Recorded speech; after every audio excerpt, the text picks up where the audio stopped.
Caesar. Julius Caesar was never just another Roman in the Spartacus universe. From the moment he appeared, he felt like a ticking time bomb, someone destined to reshape everything around him through sheer ambition and brutality. But what happens when the timeline itself bends in his favor? Spartacus, House of Ashur gives us exactly that question by reintroducing Caesar under completely different circumstances, where one man's survival changes the fate of Rome's most dangerous wolf.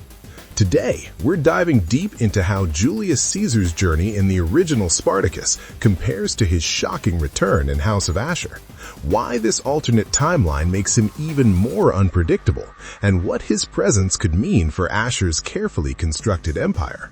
Welcome back to your nerdy show. I'm your host, Spoiler Master, and this is the Julius Caesar breakdown you didn't know you needed. What wonders do we present, Syrian?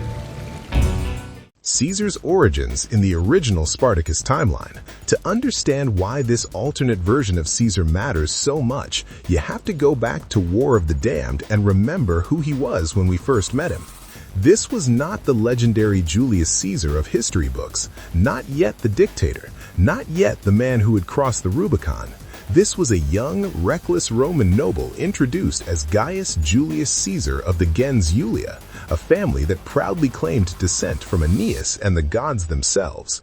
He enters the story as a military tribune under Marcus Licinius Crassus, already drowning in debt, already desperate for glory, and already convinced that Rome's future belongs to men willing to do whatever is necessary to seize it. From the very beginning, Caesar is chaos wrapped in charm. He drinks too much, fights too hard, and treats cruelty like a form of entertainment. He humiliates slaves in front of Crassus's wife just to assert dominance, executes Roman soldiers without hesitation, and constantly pushes against authority even while serving it. But what makes him terrifying is that beneath all that excess is a razor-sharp mind. This is where the nickname Silver Tongue truly fits. Caesar knows how to read people, how to manipulate emotions, and how to turn even his enemies into tools if it benefits him. Crassus recognizes this immediately, which is why Caesar becomes his most valuable asset. While history never places Caesar in the Third Servile War, Spartacus reimagines him as Crassus's secret weapon, sent undercover to infiltrate Spartacus's forces. Disguised as a slave named Lyciscus, Caesar lets his hair grow long, keeps his beard untrimmed, and hides his noble bearing beneath filth and submission. This phase of his story is crucial because it shows how far he's willing to go for power. He lives among the rebels, earns their trust, and quietly studies their weaknesses, all while waiting for the right moment to strike. Violence, trauma, and the making of a Roman monster. Once embedded with the rebels at Sinuessa in Valais, Caesar proves that he isn't just a talker. He's a deadly fighter, fast and precise, relying on speed and intelligence rather than brute strength. He engineers chaos within the rebel camp, orchestrates atrocities to sow distrust, and ultimately helps Crassus tighten the noose around Spartacus's army. But Caesar's story in the original timeline isn't just about victory, it's about trauma. His rivalry with Crassus's son Tiberius becomes one of the darkest arcs of the entire series. What starts as verbal sparring and political blackmail escalates into outright horror when Tiberius rapes Caesar, not out of desire but as a display of power.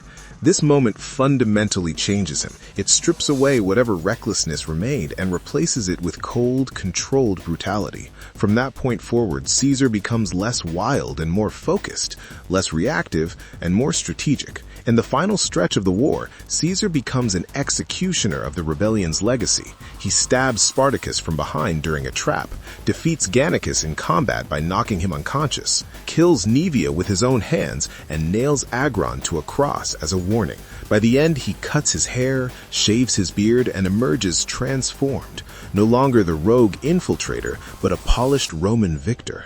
The series closes with him aligned with Crassus and Pompey, forming the first triumvirate and standing on the edge of even greater conquests. His arc is one of ascent through blood, humiliation, and survival. One moment, in hopes of troubled spirits lifted. The timeline break that changes everything. House of Ashur creates its alternate timeline by saving one man who was never meant to survive. In the original series, Ashur is killed at Sinuessa Valley, betrayed and executed by Nevia after his endless schemes finally collapse. But in this new timeline, Ashur lives. Whether he fakes his death or escapes in the chaos doesn't matter as much as the consequences of that survival. Ashur goes on to establish his own ludus, operating from the shadows and manipulating Roman politics in ways he never could before.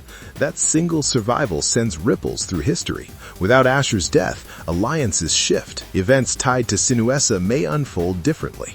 Crassus's campaign could be altered, delayed, or reshaped entirely. And most importantly, some of the defining moments that forged the original Caesar may never happen at all. This is where House of Ashur's version of Caesar becomes fascinating. If Ashur's survival changes the flow of events after Sinuessa, then Caesar might never endure the same undercover arc, the same betrayals, and the same trauma at the hands of Tiberius. That means this Caesar enters the story less scarred, less hardened by suffering, and possibly far more dangerous in a quieter, more controlled way. Single night to the House of Caesar. Caesar's entrance in Episode 4, Blood and Bone. Caesar spends the episode scrambling to secure his position, convinced that Crassus himself is coming to inspect the ludus and confirm his place in the Ludi Apollinares. He prepares obsessively, gathers luggage, and rushes to greet the arriving carriage, only to freeze when the doors open and reveal Gaius Julius Caesar and his wife Cornelia. That single reveal instantly shifts the power dynamic. Caesar isn't arriving as a spy, a soldier, or a weapon of war. He arrives as a Roman noble with status, authority, and a clear sense of purpose. The fact that he brings Cornelia with him is critical. This is not a man hiding in the dirt among slaves. This is a man playing the political game openly, signaling that whatever he's here for, it involves long-term ambition rather than short-term bloodshed. The misdirection with Crassus is also telling. Caesar may be acting on Crassus's behalf, or he may be pursuing his own agenda under the shadow of Crassus's influence. Either way, Ashur is no longer dealing with a predictable patron. He's dealing with someone far more cunning, far more ambitious, and far less sentimental. The message placed you to retrieve freight at appointed time and place. How this Caesar is different. Episode 5 makes it clear that this version of Julius Caesar is not defined by hardship or survival, but by absolute control. Unlike the original Spartacus timeline, where Caesar is still sharpening himself through violence, deception, and humiliation, House of Ashur presents a man who arrives already fully formed. He doesn't need to test himself, he tests others. This Caesar doesn't conquer by swinging a sword first. He conquers by stepping into Ashur's home and stripping him of authority piece by piece. He renames the house, rearranges it without consent, assaults Ashur physically, and violates the people Ashur cares about, all while maintaining the calm confidence of someone who knows there will be no consequences. That is the key difference. This Caesar operates from a position of untouchable power. Rather than explosive cruelty, his violence is deliberate and symbolic. Every act is meant to humiliate, destabilize, and remind Ashur that his rise was never earned, only permitted.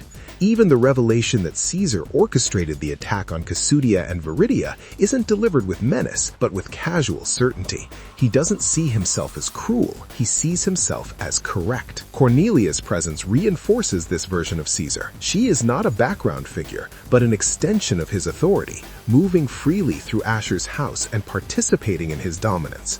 Caesar here is not just a warrior or politician, he is already a ruler in behavior, if not in title.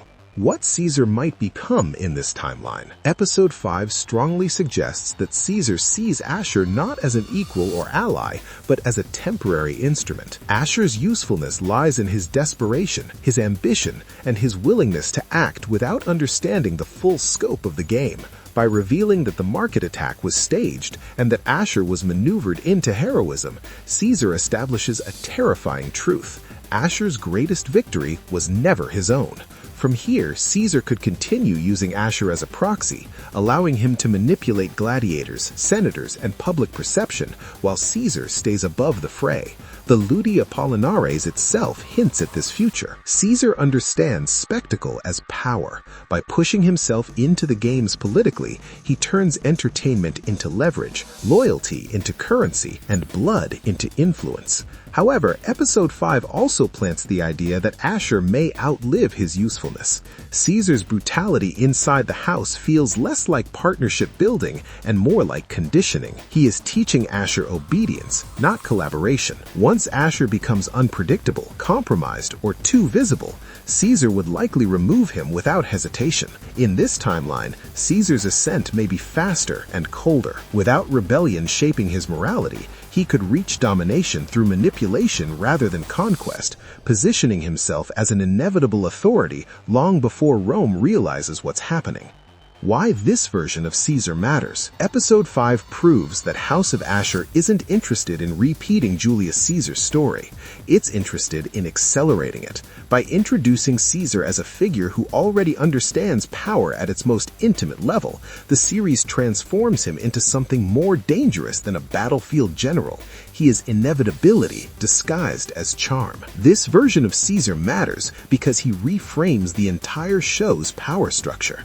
Ashur is no longer the ultimate schemer. Proculus, Opiter, and even Gabienus are suddenly smaller players. The moment Caesar admits that the attack on Gabienus's family was staged, the audience understands that the real game has been happening off-screen all along. Most importantly, Caesar's presence strips Ashur of narrative control. For the first time, Ashur is not manipulating events, he is reacting to them. Episode 5 makes it clear that Ashur survived Spartacus's rebellion only to enter a far deadlier arena, Roman politics under Julius Caesar. Whether Caesar ultimately destroys Ashur or keeps him alive as a useful monster, one thing is certain. Episode 5 marks the moment House of Ashur stops being Ashur's story alone. From here on, it becomes Caesar's world, and everyone else is simply trying to not be crushed by it. Our nerdy thoughts. In the end, Julius Caesar's arrival in House of Ashur isn't just a surprise cameo, it's a declaration that this timeline is no longer playing by the old rules.